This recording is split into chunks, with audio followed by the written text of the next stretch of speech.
Père, nous te bénissons parce que tu es notre source. Nous te bénissons parce que tu es au milieu de nous, Seigneur. Nous te bénissons parce que nous sommes de ceux qui t'adorent ce matin. Nous te bénissons parce que nous sommes dans ton ciel, nous sommes dans la salle du trône. Nous te rendons grâce pour les anges, nous te rendons grâce pour le Saint-Esprit. Nous te bénissons pour Jésus, notre Seigneur. Nous te rendons grâce pour tous ceux et celles qui t'adorent jour et nuit, pour les archanges qui te louent jour et nuit. Nous te bénissons surtout pour ta parole qui agit puissamment au milieu de nous. Et nous nous disposons encore afin que ta parole trouve sa place dans nos cœurs. Ta parole qui a créé les mondes voudrait créer le monde que tu as créé pour chacun de nous. Seigneur, nous nous disposons. Je prie que chacun de nous regarde à sa vie et se confesse là où il a comme été rebelle à Dieu.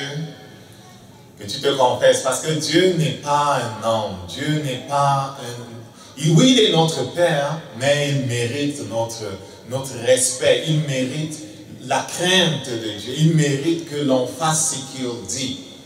Et si tu te trouves dans cette place où tu es lent à faire ce que Dieu dit, où tu fais ce que tu veux, vraiment c'est le temps, même en tant qu'Église, de se confesser avant d'avancer. Mais on prend 1 minute avant d'entrer dans la parole. Père, nous nous soumettons à toi. Nous sommes dans une génération rebelle qui aspire à faire ce qu'elle veut, qui ne veut pas entendre ce que Dieu dit, qui ne veut pas être reprise. Nous sommes dans une génération qui veut créer un monde et des dieux à leur image. Nous sommes dans une génération qui ne veut rien savoir de toi, Père. Nous te demandons pardon parce que même inconsciemment, nous nous sommes soumis à la façon de faire de cette nation, de ce peuple, de ces hommes, de cette génération. Nous te demandons pardon parce que nous nous sommes endormis parfois. Nous te demandons pardon parce que nous avons été lents à obéir. Nous te demandons pardon, Seigneur, parce que nous ne sommes pas vite à faire ce que tu dis. Nous nous soumettons à toi, Père. Merci de nous donner un cœur qui écoute, un cœur qui se soumet. Merci de nous donner un esprit de sagesse, de confiance en l'Éternel, un esprit de ferveur pour ce qui est des choses de Dieu. Merci de nous consacrer à toi, Père. Nous avons besoin de cet esprit de consécration. Te bénissons pour l'œuvre de Jésus-Christ à la croix qui est parfaite, qui est totale, et qui nous place en position de marcher dans ce monde en roi. Que ton nom soit sanctifié. Tu es notre Dieu au nom de Jésus. Amen.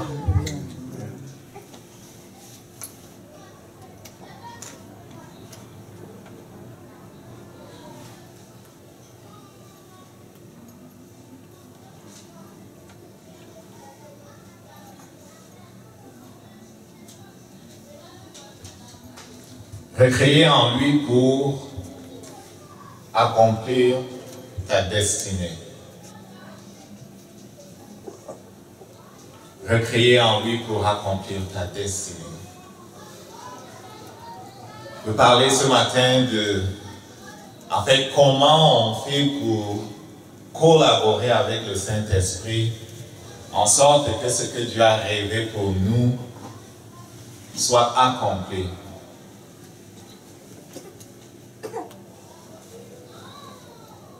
Et quand il dit recréer en lui, là, je l'emprunte en fait de la parole, lui c'est Jésus. Et la parole de Dieu dit que nous avons été recréés en lui.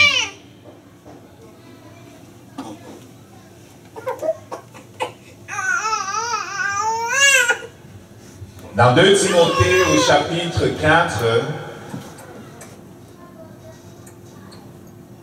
au verset 7, on va commencer à lire à partir du verset 6.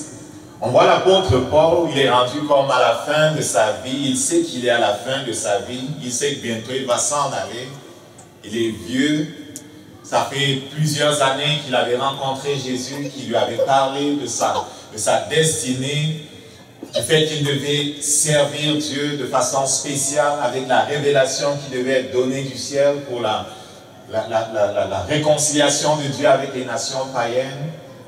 Et Paul, qui a marché dans la soumission au Saint-Esprit, fait cette confession. Il dit aux églises, pour moi, je sers déjà de libation.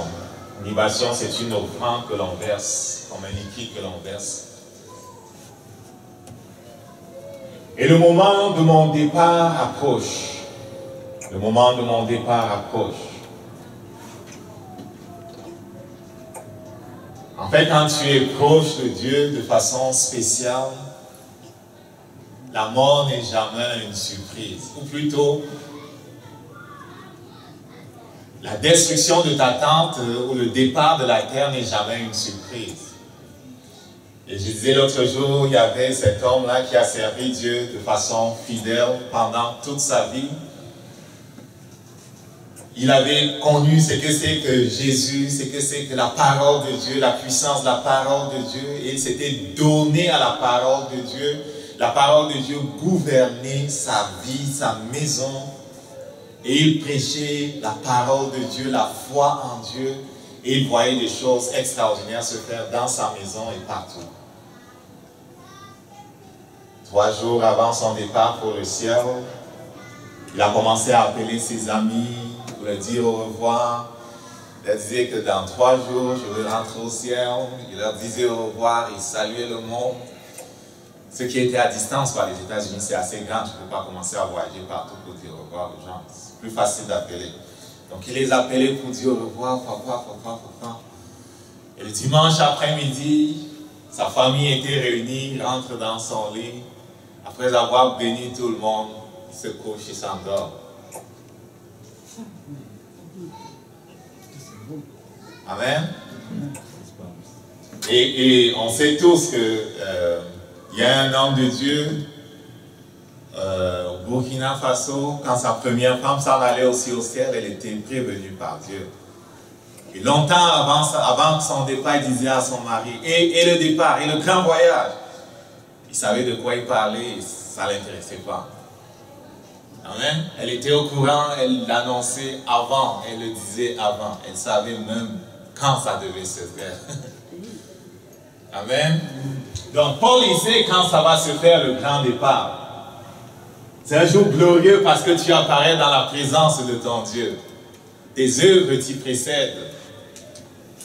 Il dit au verset 7, j'ai combattu le bon combat. J'ai combattu le bon combat. Mon ami, cela veut dire qu'il y a un mauvais combat. Et beaucoup combattent le mauvais combat. À quelque part, Paul dit que je ne boxe pas dans le vide. Beaucoup boxent dans le vide. Beaucoup courent et montent et descendent comme on appelle ça, un hamster. Ils pensent qu'ils vont quelque part, mais en fait, le diable a piétiné leur queue comme la queue de souris tourne sur place. Ou s'ils vont quelque part, ça n'a aucun impact pour le royaume de Dieu. La question c'est, est-ce que tu sais c'est quoi le bon combat? Est-ce que tu sais c'est quoi le bon combat? Est-ce que tu es en train de combattre le bon combat? J'ai achevé la course. Il y a une course.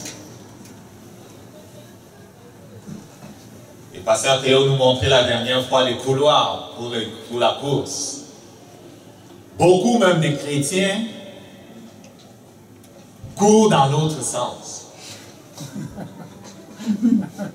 Ils sont sortis du stadium, ils courent dans la rue, ils courent partout. Le Saint-Esprit leur dit, c'est par ici, il dit non, je ne veux rien savoir, c'est par là-bas.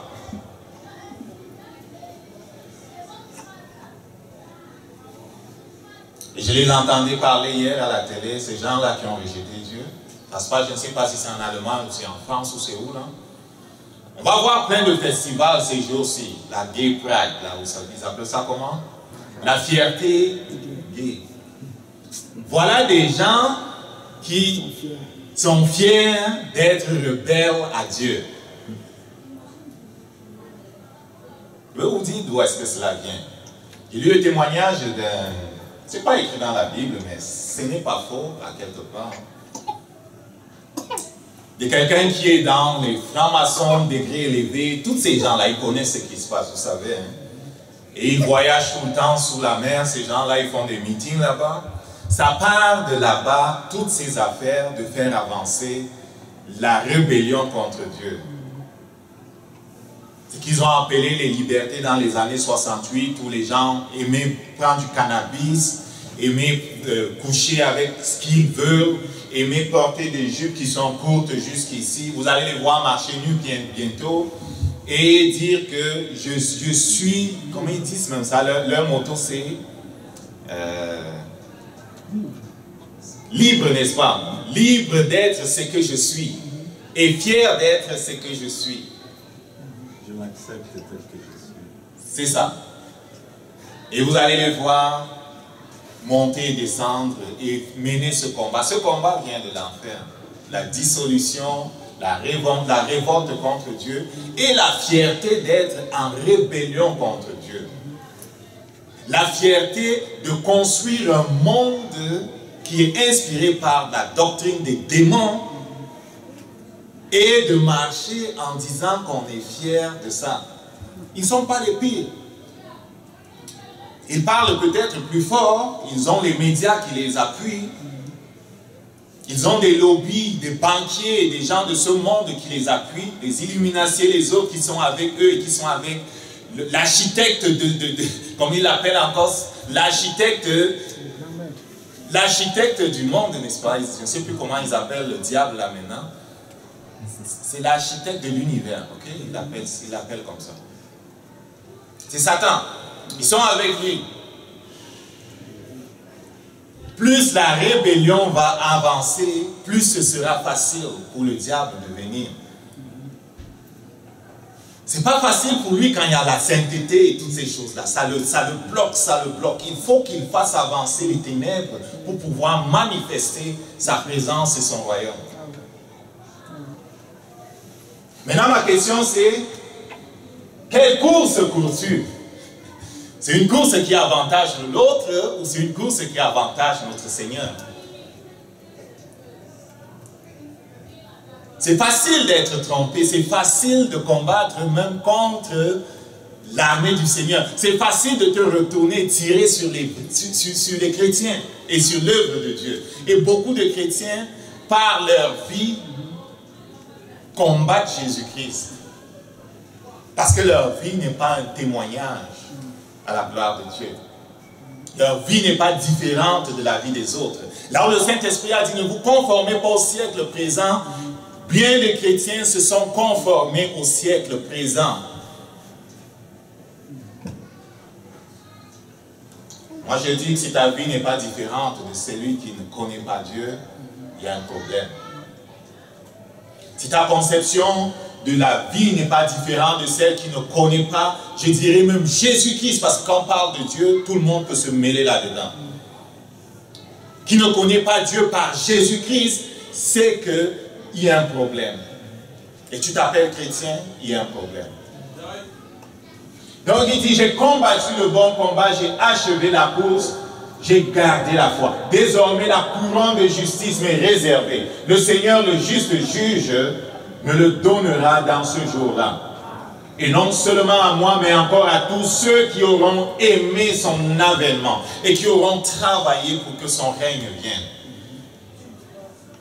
Et ce que Dieu veut, c'est que moi, toi, chacun de nous, au soir de notre vie, plutôt que de nous lamenter, on dise comme Paul, j'ai combattu le bon combat. Et ce n'est pas Paul seul qui a parlé de cette façon. Si tu regardes Jésus-Christ dans Jean au chapitre 17, c'est à peu près en ces termes que notre Seigneur a parlé. Vous connaissez Jean au chapitre 17? Dans Jean au chapitre 17, on voit Jésus-Christ qui s'adresse au Père et qui lui dit qu'il a fait tout ce que le Père avait demandé qu'il fasse.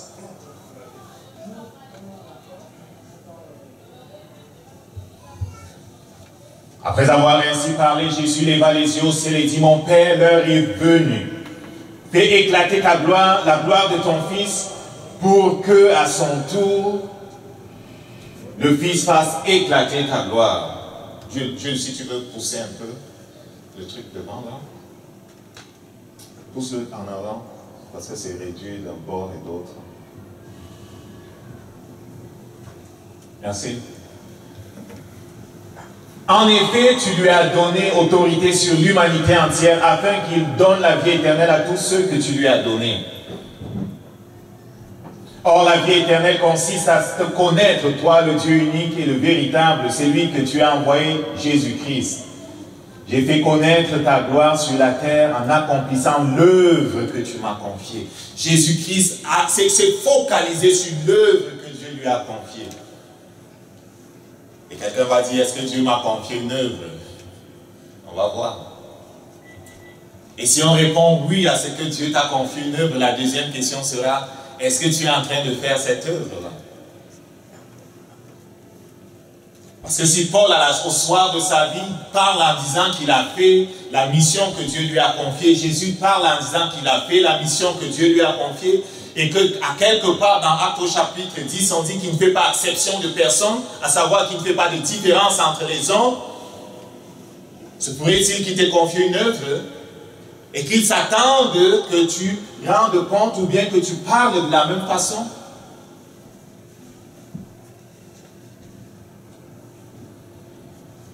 Le but du message n'est pas de nous accabler avec la culpabilité, mais le but de notre message est vraiment de nous aider à comprendre où est-ce que nous sommes rendus et comment collaborer avec le Saint-Esprit pour que Dieu agisse à travers nous. Parce que Dieu est un Dieu de but. C'est un Dieu qui poursuit un but. Ce n'est pas un Dieu qui fait une chose pour rien. Et s'il a donné aux arbres la capacité de collaborer à purifier l'air et à produire l'oxygène et à faire quelque chose, à faire même un travail en rapport avec la terre et tout ça, à l'homme qui est le chef-d'œuvre de sa création, il a certainement confié quelque chose de précis.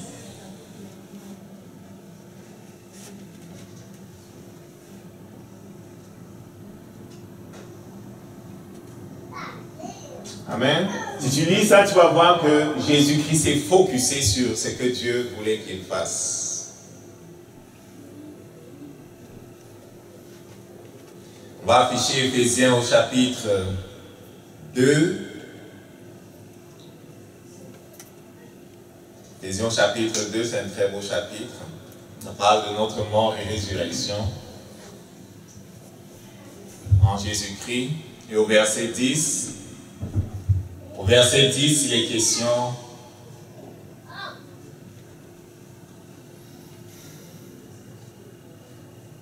de commencer au verset 8. C'est par la grâce que vous avez été sauvés, dis-toi. C'est par la grâce que tu as été sauvé, par le moyen de la foi. Cela ne vient pas de toi, c'est un don de Dieu. La vie de Dieu que tu as reçue, c'est un don de Dieu. C'est par la grâce que tu as été sauvé. Il a fallu, par exemple, que tu crois. Amen. Ce n'est pas le fruit d'œuvre que tu aurais accompli. Personne n'a donc raison de se vanter. Donc tu es enfant de Dieu, pas parce que tu es très haut fort. Tu es enfant de Dieu parce que Dieu est très bon, parce que Dieu est excellent, parce que Dieu a voulu faire de toi son enfant. Amen. Au verset 10, il dit, ce que nous sommes, ce que tu es, tu le dois à Dieu, car par ton union avec Jésus-Christ, Dieu t'a créé pour une vie riche d'œuvres bonnes qu'il a préparées à l'avance afin que tu les accomplisses. C'est quelqu'un qui comprend ça. Ce que tu es, il dit si quelqu'un est en Christ, il y a une nouvelle création. J'espère que tu comprends quand il dit ce que tu es, là il ne parle pas du naturel d'abord. Hein? Il parle de ce que tu es en Christ d'abord. Oui, ça affecte le naturel, mais si tu n'as aucune révélation de ce que tu es dans l'esprit, cela ne te donnera aucun avantage sur les autres ou sur l'armée de Satan. Donc ce que tu es, tu le dois à Dieu. Car par ton union avec le Christ, Jésus, Dieu t'a créé pour une vie riche d'œuvres bonnes qu'il a préparées à l'avance afin que tu les accomplisses. Que quelqu'un dise avec moi, Dieu m'a créé pour les œuvres riches et bonnes qu'il a préparées à l'avance afin que je les accomplisse. Dieu m'a créé pour un but. Dieu m'a créé pour un but. Je ne suis pas de passage sur la terre. Ou plutôt, je ne suis pas en balade sur la terre. Amen. Tu n'es pas, quand je dis de passage, c'est-à-dire tu n'es pas simplement là sans but. Dieu t'appelle à avoir un impact. Dieu t'appelle à collaborer avec le Saint-Esprit. Dieu a préparé de riches œuvres. Donc à la question, Dieu a-t-il préparé des œuvres précises que toi tu dois accomplir? Qu'est-ce qu'on va répondre? Oui. Amen. Donc il y a des œuvres précises.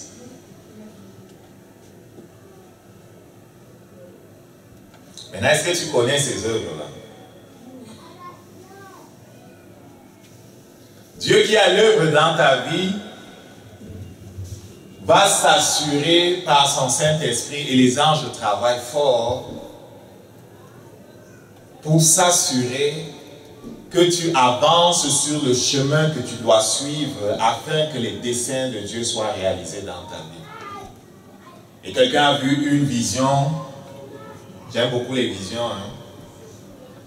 Vous me voyez toujours en raconter une.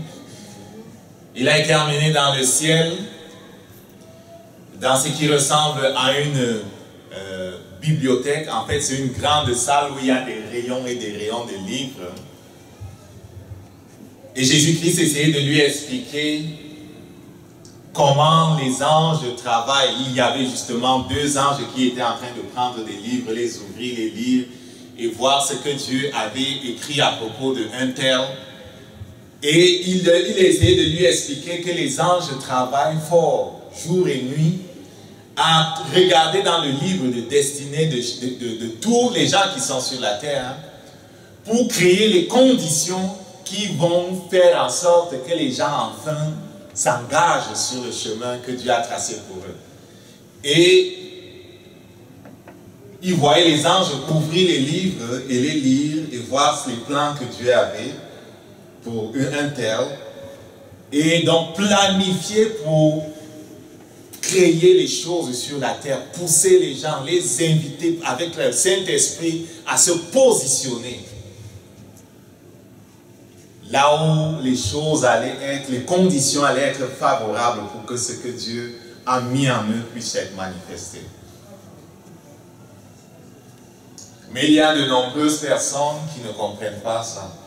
Il y a de nombreuses personnes qui sont, comme Dieu disait de son peuple, roides de cou. Ça veut dire têtu. Qu'est-ce que Dieu peut faire avec quelqu'un qui est têtu?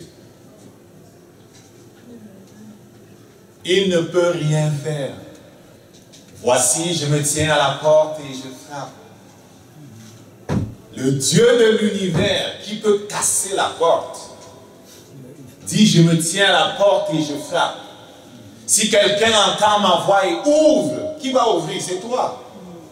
Il ne va jamais violer le libre arbitre. Je vous ai déjà dit, Michael, Nathanaël et tous les anges puissants qui sont dans le ciel, Gabriel et les autres, ils servent Dieu parce qu'ils veulent. Ce ne sont pas des pantins. Ce n'est pas comme s'ils ont connecté à un ordinateur qui les oblige à faire ce qu'ils veulent. Dieu respecte leur libre arbitre. Dieu respectera ton libre arbitre. Si tu penses que c'est le fun de vivre loin de Dieu, il te laissera tranquille. Lucifer est parti du ciel il y a bien longtemps. En fait, on l'a kick out là.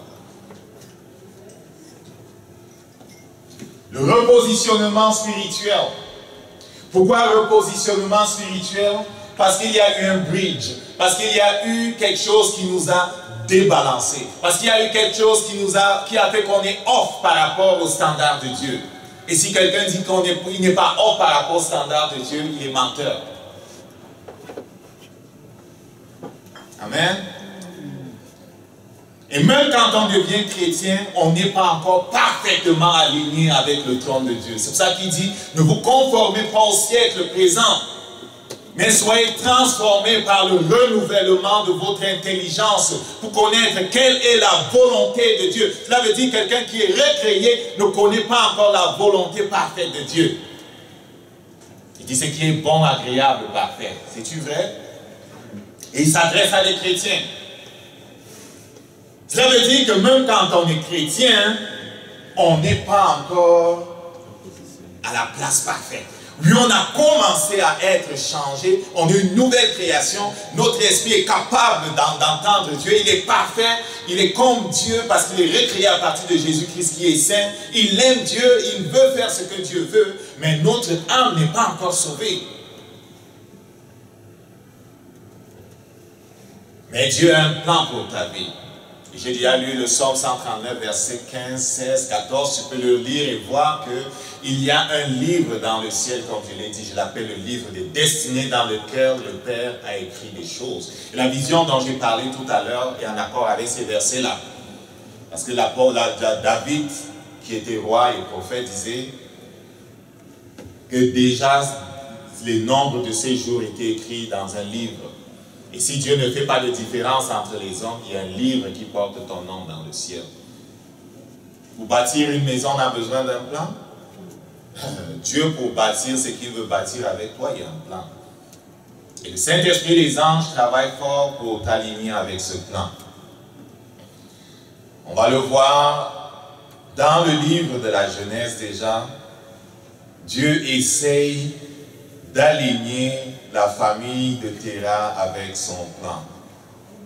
Je l'ai lu déjà une fois, hein? Je ne sais pas, hein? Mais on va le relire. Dans le livre de la Genèse, au chapitre 11, il est question de ces hommes-là qui s'en vont construire une tour qu'ils appellent la tour de Babel, ça se passe en Irak. Ils veulent l'élever haut pour toiser ou bien pour défier Dieu, mais Dieu vient les confondre en créant une multiplicité de langues, ils ne se comprennent plus, le chantier s'arrête, et après, à quelque part, on commence à parler de la descendance de Seth, le troisième fils d'Adam, et de Seth, on descend, je vais aller au verset 26, on dit Terah, c'est lui le père d'Abraham, Terah, âgé de 70 ans, eut pour fils Abraham, Nahor et Haran. Pourquoi je m'intéresse à Terah? Parce que je veux te montrer que Dieu, qui a travaillé dans la vie de Terah pour le repositionner afin que ce rêve de Dieu pour la maison de Terah s'accomplisse, travaille aujourd'hui dans ta vie.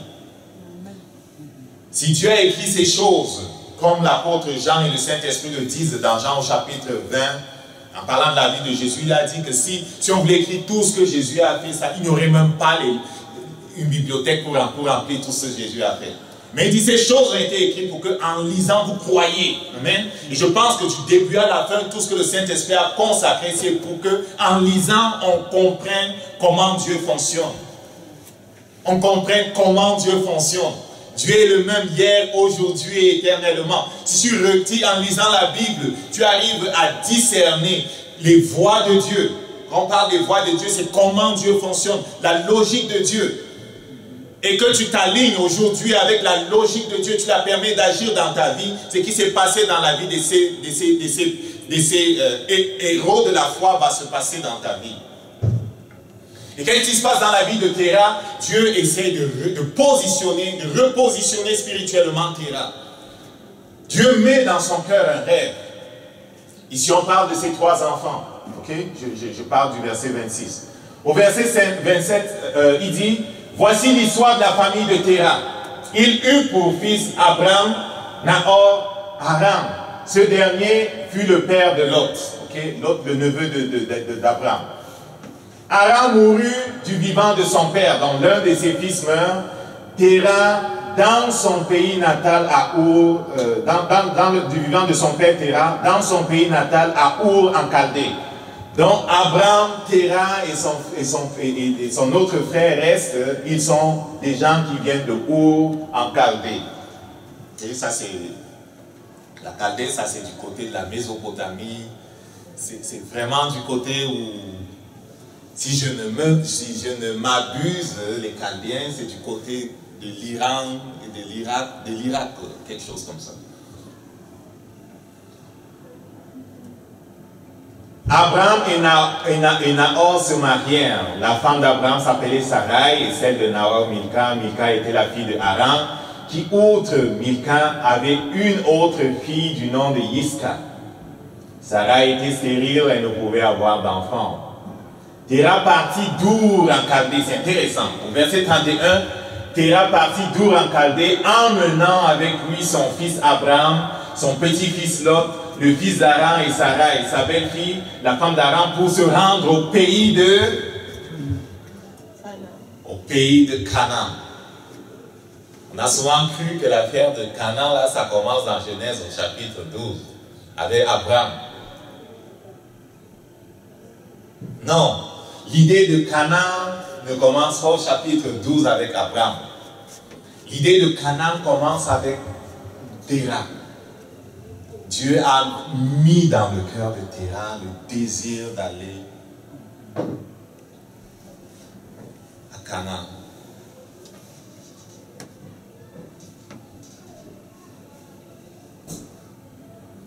Mais arrivé à Haran, il s'y établit. Voilà quelque chose. Je ne sais pas ce qui s'est passé.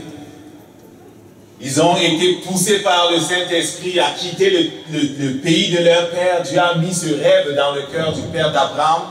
Il part. Il se met en route. Mais, il faut souligner ce mot-là. Mais, il faut l'étudier. Qu'est-ce qui se passe? Le Saint-Esprit ne dit pas beaucoup. Mais, arrivé à Haran, il s'y établit. La destination était-tu Haran? La destination et le rêve de Dieu, c'était quoi? C'était Canaan. Et Téra n'était pas bien vieux, là. Quand vous lisez ici, 200 ans, là, c'était pas vieux à cette époque-là, je te dis. Ok? C'était quel âge? 70 ans, c'est pas vieux. 100 ans même, c'est pas vieux à cette époque-là. Amen? Est-ce que la destination, c'était Haran? Amen. Pour ce qui est du repositionnement spirituel, il va falloir que tu apprennes à discerner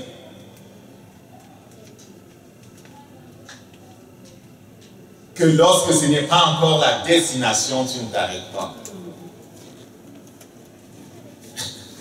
Beaucoup de chrétiens se sont arrêtés en chemin. Dieu a dit, quitte la maison de ton père, comme il a dit à Téra, quitte ton pays, quitte Our en Chaldée, là où c'est la domination des dieux étrangers, là où c'est l'adoration d'autres dieux. En tout cas, ce n'est pas là où ta bénédiction se trouve. Tu as peut-être des esclaves, tu as peut-être des chameaux, tu as peut-être toutes sortes de choses là-bas, mais je veux que tu ailles ailleurs. Et il lui a même donné le nom, Canaan.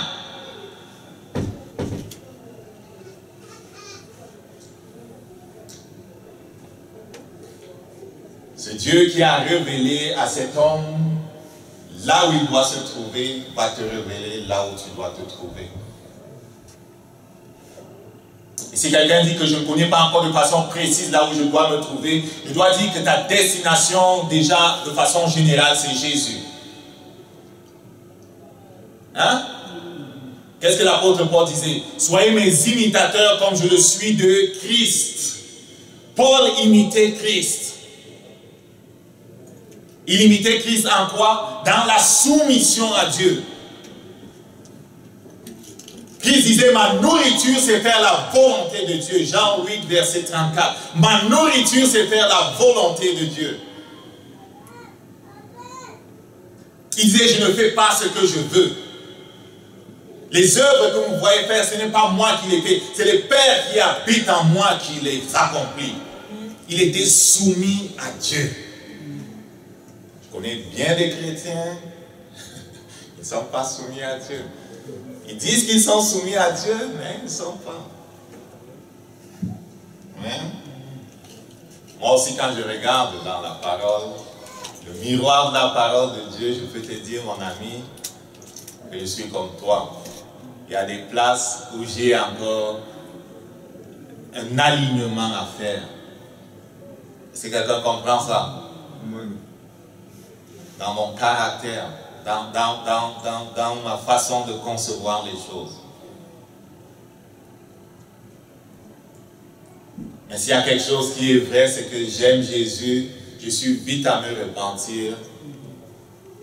Et quand il dit que voici le chemin, je n'attends personne. Tu entends? Est-ce que quelqu'un entend? Dieu a parlé, tu attends les gens. Ah! Je voulais savoir si mon père pensait que c'est une bonne idée. C'est qui ton père? Non, c'est quand même lui qui m'a nourri. Il a payé ma pension. Et puis...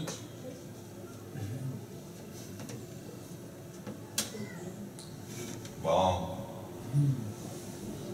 Arrivé à Haran, ils s'y établirent. Pour ceux qui connaissent là où Dieu leur a dit d'aller, si tu te trouves à Haran, répands-toi, défais ta tente et remets-toi en route. Si tu te trouves à Haran, répands-toi, défais ta tente et remets-toi en route. Et quelqu'un dirait, mais il coule du lait et du miel à Haran. Écoute, ce n'est pas Canaan. Et le lait qui coule là, ce n'est pas le vrai lait. Le miel qui semble couler, ce n'est pas le vrai miel. It's fake. Il y a beaucoup d'argent ici. Et puis quoi? Il a proposé au Seigneur de lui donner toute la richesse des royaumes s'il se soumettait à lui. Cette richesse lui aurait apporté quoi? Certains se sont arrêtés à Haran parce qu'ils ont vu l'argent. Et Dieu m'a béni. Ah oui?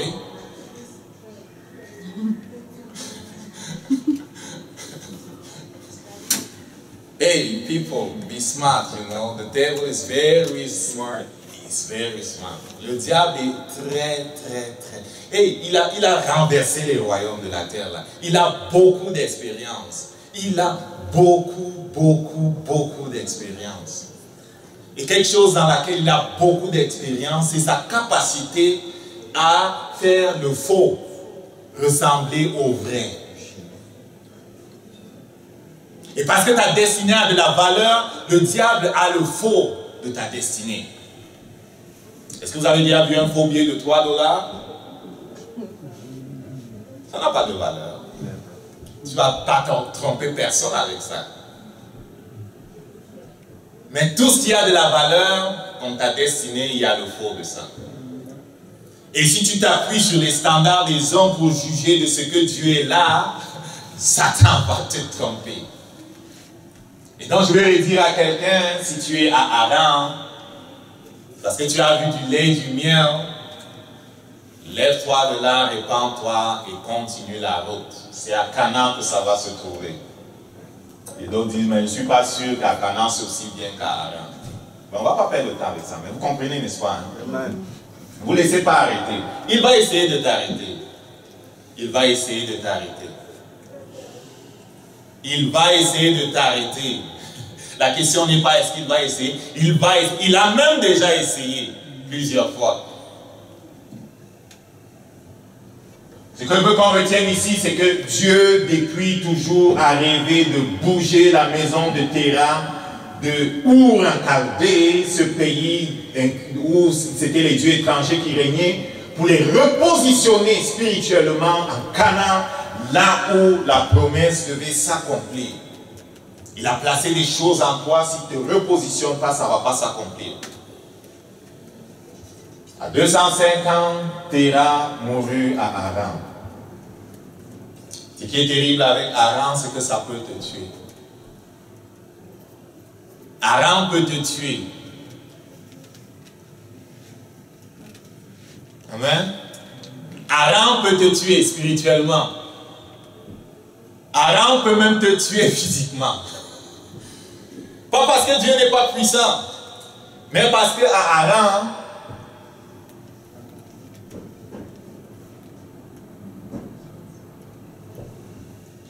tu es sur le terrain de l'autre. Hein?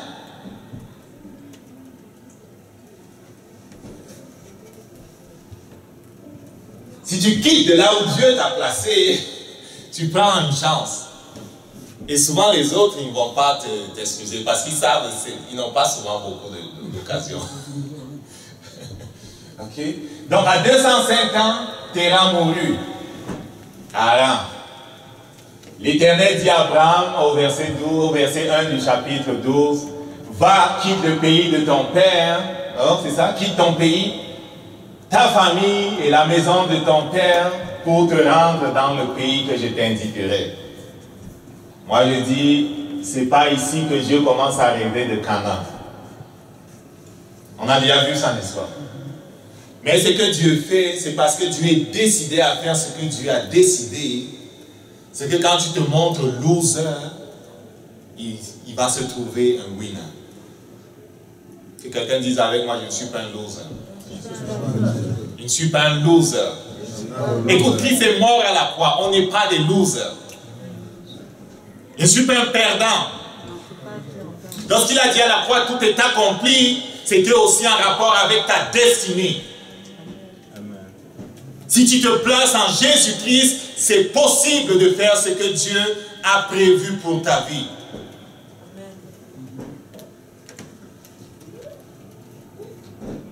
Et j'ai dit, si quelqu'un dit que je ne connais pas précisément ce à quoi il m'appelle, écoute, imite Jésus-Christ. Parce que ta destinée, c'est Jésus-Christ. Dans la soumission à Dieu, dans la collaboration avec le Saint-Esprit, dans le focus sur faire la volonté de Dieu. Je ne sais pas c'est quoi ton focus. Beaucoup travaillent pour amasser les biens sur la terre. Beaucoup travaillent pour monter les échelles dans les entreprises. Beaucoup travaillent pour toutes sortes d'objectifs sur la terre. Ils veulent être importants. Et certains vont jusqu'à vendre leur âme au diable pour être importants. Certains vendent leur corps pour être importants. Pour avoir un poste.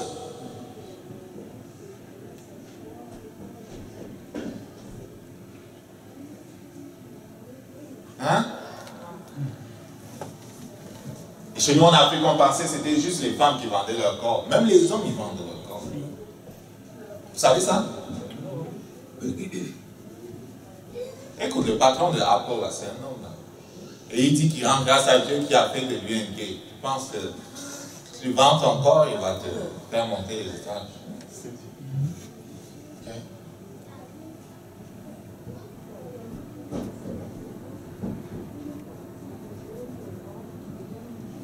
Quitte le pays de ton père, ta famille, la maison de ton père pour te rendre dans le pays que je t'indiquerai.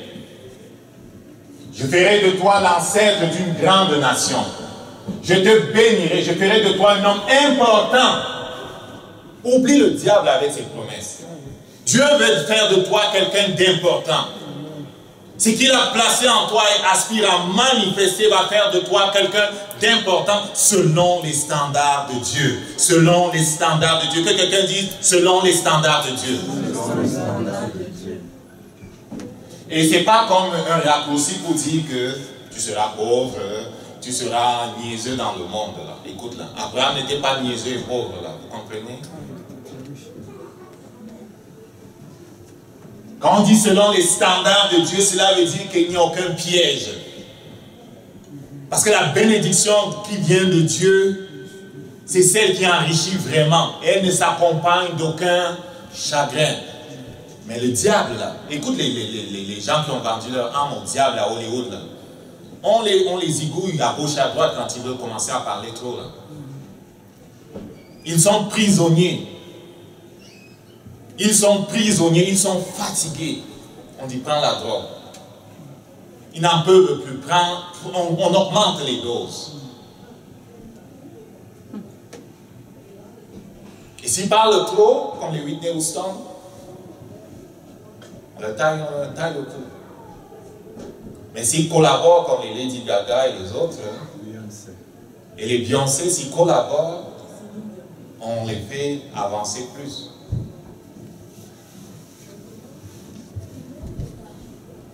Donc je te bénirai, je ferai de toi un homme important, tu deviendras une source de bénédiction pour les autres. Dieu veut faire de toi une source de bénédiction pour les autres.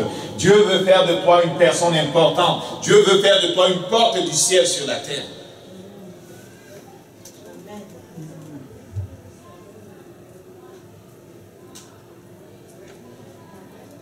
Quand on parle du repositionnement spirituel, là, mon ami, les chrétiens n'ont pas souvent compris. Ça, c'est à propos des projets que Dieu a pour nous. La finalité de ce que Dieu poursuit, c'est amener son règne par nos vies. Okay. Le repositionnement spirituel, là, consiste, les amis, là, cela consiste à renoncer à tout ce qu'on a pensé pour notre vie avant de rencontrer Dieu.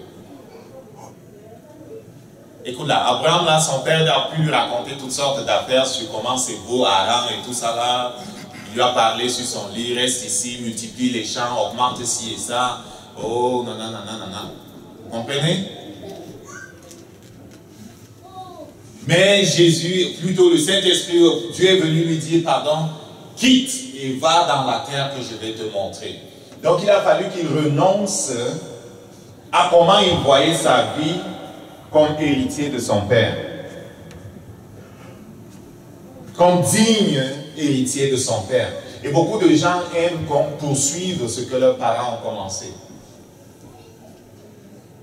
Les gens se battent là dehors pour les héritages et toutes sortes de positionnements sur le plan humain et pour poursuivre les choses qui sont naturelles. Mais le repositionnement spirituel que Dieu demandait pour Abraham, c'était de quitter. Quitter sa conception de la vie. Quitter même la ville où il était. Prendre ses esclaves, sa femme et tout ce qu'il avait pour partir ailleurs.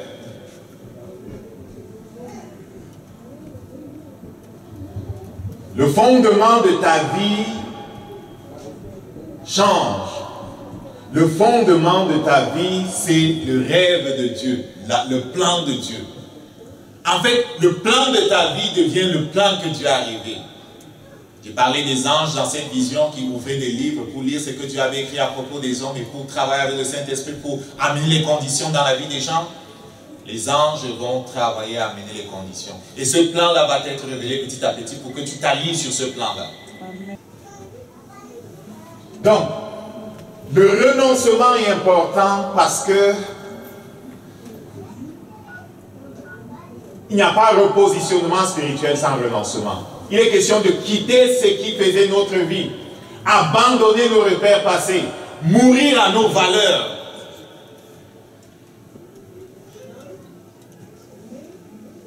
Écoute, là, tu lis désormais le monde à travers la parole de Dieu. Tu deviens étroit d'esprit. Hey, je discutais un jour avec quelqu'un, je vous ai raconté ça, et je référençais toujours la Bible. Il dit, toi tu dis toujours, la Bible dit, la parole de Dieu dit, tu n'as pas ta propre pensée. Non, je n'ai pas ma propre pensée.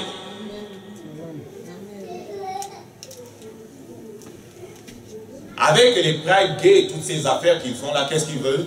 Ils veulent pousser sur nous leur religion, n'est-ce pas? Avec ce qu'ils appellent la science, ils veulent pousser sur nous leur religion, n'est-ce pas? Ils veulent nous formater à leur monde, n'est-ce pas? Ils veulent qu'on adopte leur vision du monde et leur pensée, n'est-ce pas?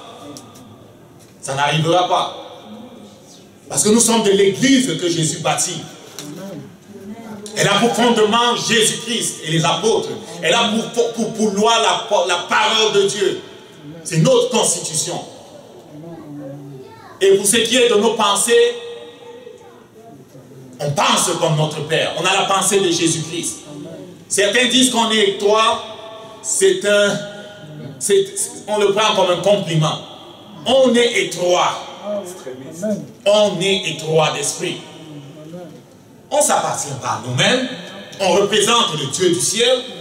Penses-tu quand Gabriel vient sur la terre pour faire l'œuvre de Dieu, il demande si ça fait du sens et qu'il dit, il sait que ça ne fait pas du sens de toute façon pour l'homme naturel.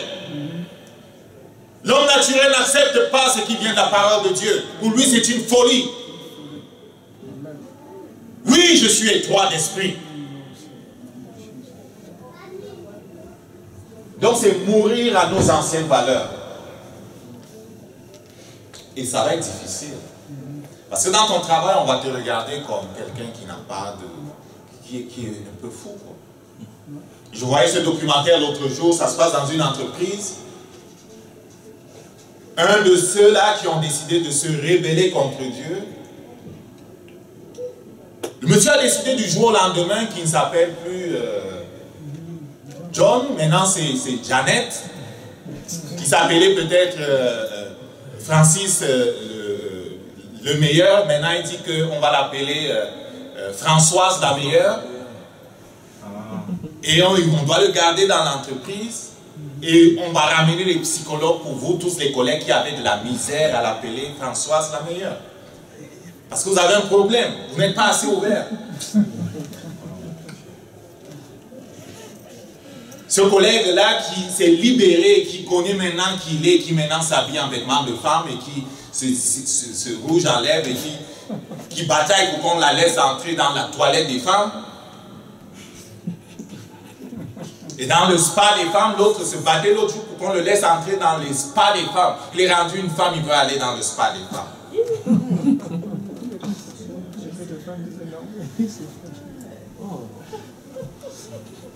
Alors on te ramène des psychologues au travail pour aider les gens à accepter que c'est normal que le bonhomme il est devenu une femme et qu'on doit maintenant l'appeler, je sais plus quoi.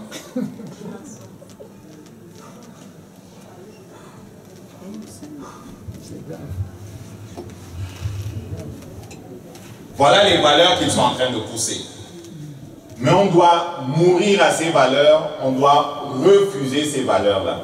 Et on doit aller vers, ok? C'est pas comme si on restait sur place. On doit aller vers ce que l'on ne connaît pas. Ok? On doit adopter des repères nouveaux.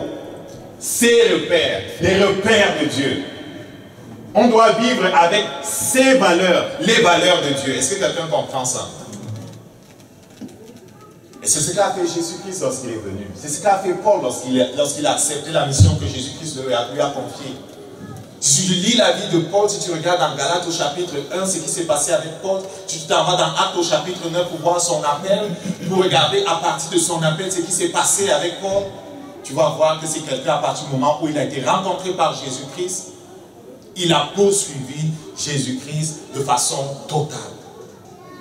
Avant, il était soumis au grand prêtre à Jérusalem qu'il envoyait pour tuer les chrétiens, pour faire des choses.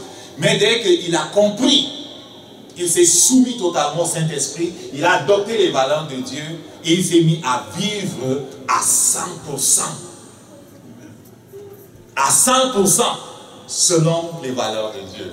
Et tu vas voir Paul dans Galates au chapitre 6, c'est un verset qui me challenge toujours. Lorsqu'il parle de la croix, au verset 14, qu'est-ce qu'il dit? Qu'est-ce qu'il dit?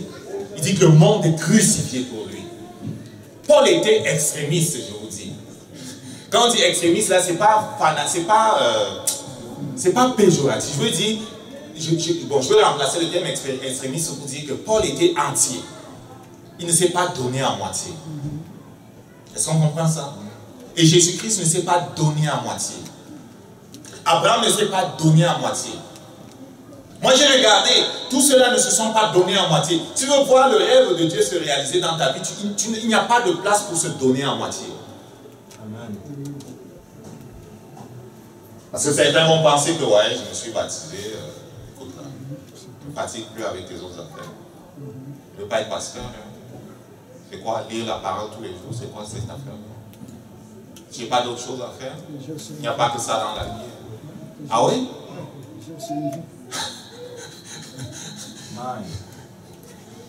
Allez à l'église tous les dimanches. Ah ouais, vous faites quoi là-bas? Vous priez toute la nuit? Ah, c'est encore l'église là. Ah, les niards, c'est qu'on dit souvent là. Pourquoi il y a?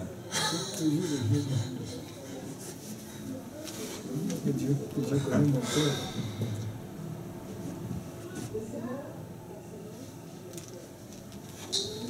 C'est quoi le problème? Le problème, c'est l'indépendance. Le diable avec la nature qu'on avait, nous a appris à vivre de façon indépendante. Les gens disent quoi? Ma vie, mon argent, mes enfants, mes voitures, mes maisons, n'est-ce pas? Mais. Et anciennement, les rois se faisaient même, quand le roi mourait, ses serviteurs les plus proches avaient des problèmes, parce qu'on allait les enterrer avec le roi. Ouais.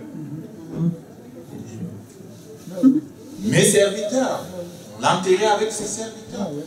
Non, le roi ne va pas aller seul, il a besoin de vous.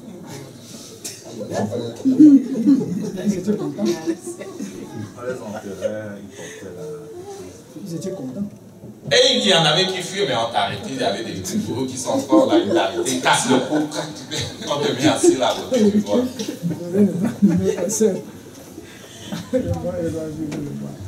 Donc, mon serviteur, je vais aller avec mon serviteur. Donc, c'est l'indépendance vis-à-vis de Dieu le problème. Et beaucoup de chrétiens, à leur insu, sont indépendants vis-à-vis de Dieu. Dieu ne peut pas leur dire rien. Pour leur travail, Dieu ne peut rien leur dire. Pour ce qu'ils appellent leur argent, Dieu ne peut rien leur dire. Pour leur enfant, Dieu ne peut rien leur dire. Personne ne peut rien leur dire. Vous vous rendez compte qu'aujourd'hui, sont rares les gens qui acceptent même une réprimande. Tu fais une réprimande à quelqu'un, tu deviens son ennemi. Hein? Vous connaissez ce son-là, n'est-ce pas? Dans certains proverbes.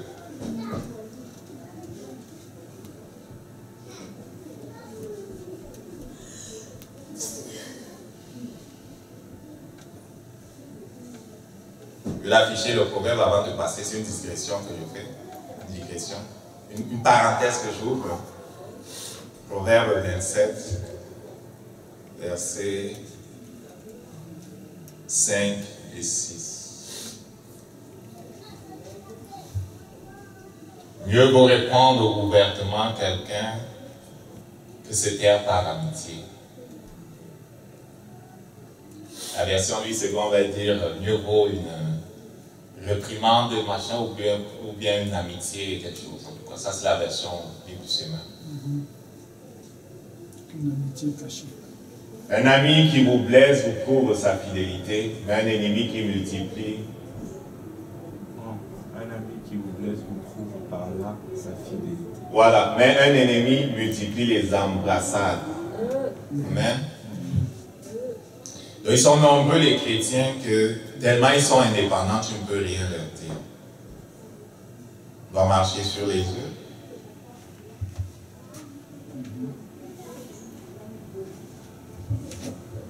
Tu dois renoncer à ton indépendance. Cela vient du diable. Personne n'est indépendant en passant. Même ceux qui disent qu'ils sont indépendants, là, vous savez qu'ils ne sont pas indépendants. Non?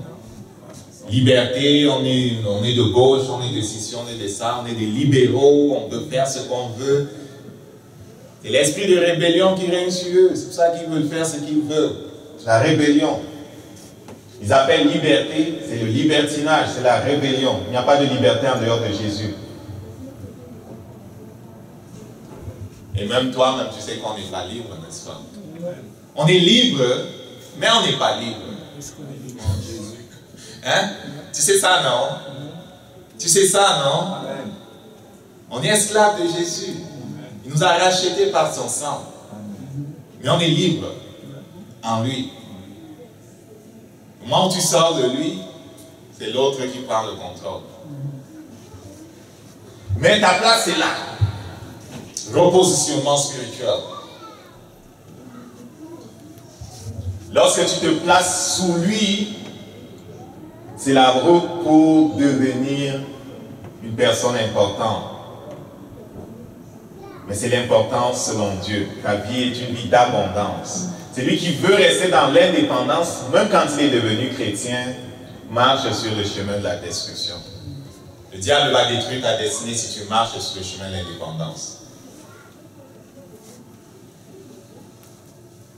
Donc il y a le repositionnement spirituel, c'est renoncer à notre vie telle qu'elle est pour nous soumettre à Dieu. Et quand on parle de soumission à Dieu, cela va passer parfois par la soumission à des hommes. Cela va passer par te trouver dans une place où tu es soumis à une autorité. Il y a d'autres choses que j'ai trouvées lorsqu'on parle de accomplir notre destinée, c'est qu'il faut que Dieu te trouve étant en train de travailler déjà. Beaucoup sont devenus chrétiens, ils ont dit j'attends que Dieu me montre ce que j'ai à faire, ils ne font rien, ils s'assoient, ils ne font rien dans l'église, ils ne sont pas impliqués, ils ne font rien. Ce n'est pas la bonne façon de faire.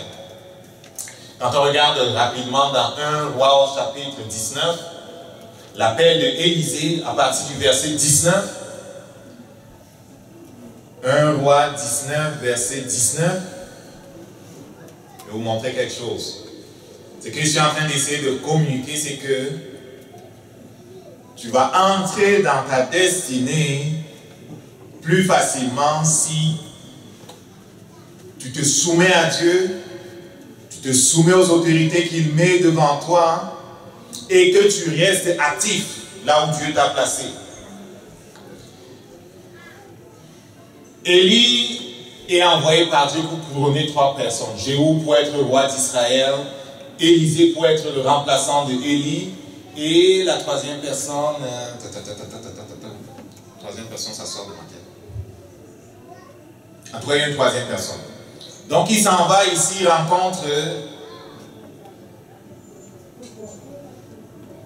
rencontre Élisée. Oh, c'est-tu ça? Non, c'est 1 ou 19. 1 Roi 19. 1 Roi 19, pardon. 1 Roi 19. Donnez-moi 5 minutes de nommer. 1 Roi 19, verset 19.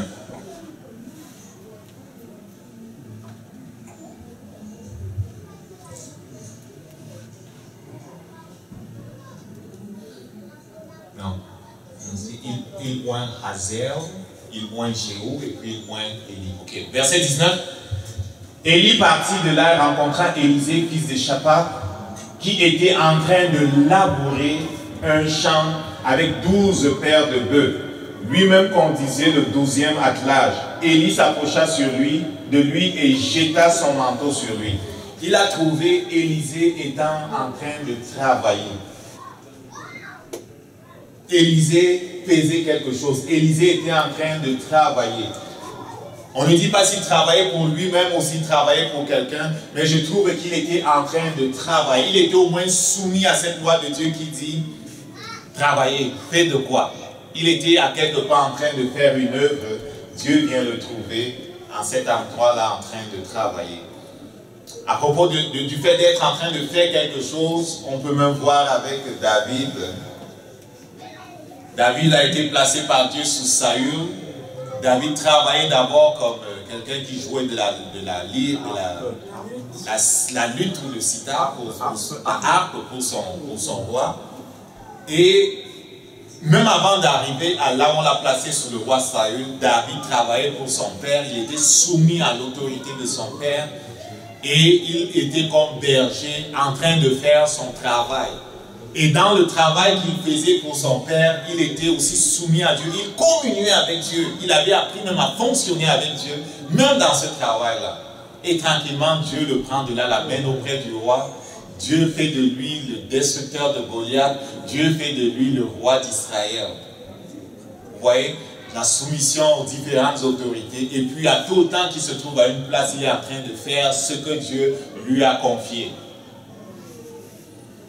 Pour finir avec cette idée, je vais dire que parfois certains ont dit « Oh, moi, écoute là, je sais ce que Dieu m'appelle à faire. J'ai une vision et puis il court, il s'en va, il ne veut rien savoir, on ne peut rien lui dire. » Mais souvent, ça ne va pas se passer comme ça. Il va falloir que tu prennes le temps.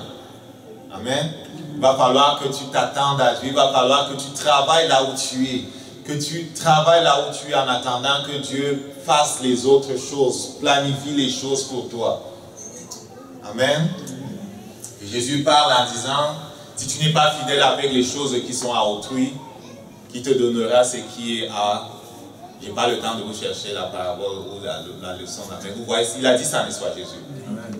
Cela veut dire que Parfois, Jésus va te placer dans un endroit où il s'attend, comme c'était le cas pour David, que tu travailles avec quelqu'un, que tu travailles pour quelqu'un, que tu travailles sous quelqu'un. Est-ce qu'on comprend ça? Que tu sois en train de travailler, ou comme simplement Élisée, que tu sois à ta place en train de faire ce que tu es supposé de faire. Que tu sois fidèle là où tu es. Tu es en train de faire ce que tu es supposé de faire. Et alors que tu fais ce que tu es supposé de faire, même si ce n'est pas directement un avantage pour toi, Dieu va s'arranger pour que ce qui est à toi vienne. La clé, c'est que tu te laisses repositionner par le Saint-Esprit dans ton canal. Je vais finir avec ça. De la même façon qu'il a déplacé Terah de Our en Chaldée pour l'amener à Canaan, et qu'il a poursuivi son rêve avec le fils Abraham pour l'amener à Canaan. Et on sait que Canaan, c'était simplement avec Josué, n'est-ce pas? Mais ça avait commencé depuis. Abraham était arrivé à Canaan et puis il était ressorti. Et ça s'accomplit vraiment finalement avec Josué. Est-ce qu'on comprend ça? De la même façon, Dieu va essayer de te déplacer. Il va essayer de te déplacer. Les anges travaillent fort pour te déplacer. Ne te montre pas rebelle. Il y aura des harangues sur ton chemin. Ne t'arrête pas à Haran. Le Saint-Esprit te dira quand tu vas te trouver à Haran. Ne t'arrête pas à Haran. Ne t'établis pas pour longtemps à Haran. Est-ce que le Seigneur va faire des pauses avec nous? Oui, le Seigneur va souvent faire des pauses avec nous.